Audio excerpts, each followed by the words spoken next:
I have one more question. Yeah. In terms of creating, knowing what you don't want, totally different topic. Knowing what you don't want, knowing what you do want. How specific do you have to be as far as knowing? Because a lot of times, for example, so I work in real estate right now, and years ago, my strong desire was to have a time-money balance, which so many people want. I have that now, because I'm here. I have that now. It's something I very much wanted. Real estate was never in my mind, ever, never even considered it. My path led me there very clearly. I'd never thought about it once in my entire life, and that's where I ended up. And I got what I want in terms of that. I feel something else calling me now. I know the elements of it. I know the essence of what I want in the same way. Do I have to know exactly what it is? Well, here's the thing. So you're really going to like this. All that time that you were creating real estate and didn't know it, and something beyond it and don't know it, and something beyond that and don't know it, and something beyond that and don't know it. All the time that you were living life and experiencing contrast, you were giving birth to all of those things.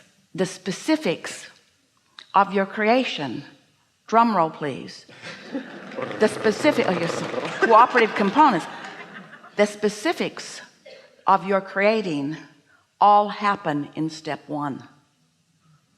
Step one is contrast helps you to decide what you want. Step two is source provides it. Step three is you become a vibrational match to what's been vibrationally provided, and then it comes from the vortex into your experience through the impulses and hunches and actions that you offered. Did you follow all of that? Now that you've got that basis of understanding, you are so specific in step one. Step three can be really general because you've already asked for everything that you want, and your inner being has already lined it all up, and all the cooperative components have already been gathered. And you know what's usually keeping you from rendezvousing with the cooperative components that have been gathered? What is? You're too specific. You're back in step one. Thanks for playing along. You're too specific. You're back in step one. And what the vibration is made up of, the vibrational components of a question are different than the answer.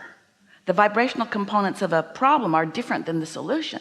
Once you've lived the problem, you've created the solution. But if you keep being specific about poking around on the problem more, then you disallow your impulses and inspiration about the solution.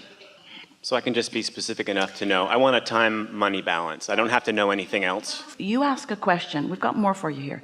You ask the question, how specific do I need to be? Well, we want to say, once you've stepped out of step one into step three, you don't have to be specific at all. You just have to be living happily ever after. You could have your feet dangling in a tub of hot water, and everything you want would come joyfully to you. In other words, if you're not doing something that's in the way, it's coming. It's coming. It's coming. It's coming. It's coming. Rest with that for a moment. You did step one, source did step two. It's done. You just got to make sure that you don't keep creeping back over into step one, which is a different vibration than step three. That's all you got to do. That's all you got to do. However, if you're in step three, satisfied, and you think more specifically, it's way fun. It is so fun to get specific when there's no resistance. It's not what should I do, it's what feels good to do.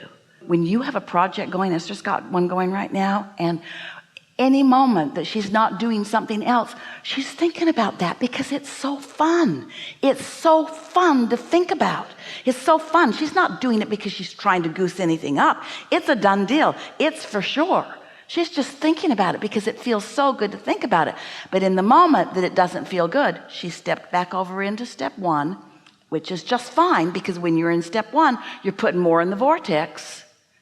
So the rule of thumb is think about it as much as you can, as long as you feel good.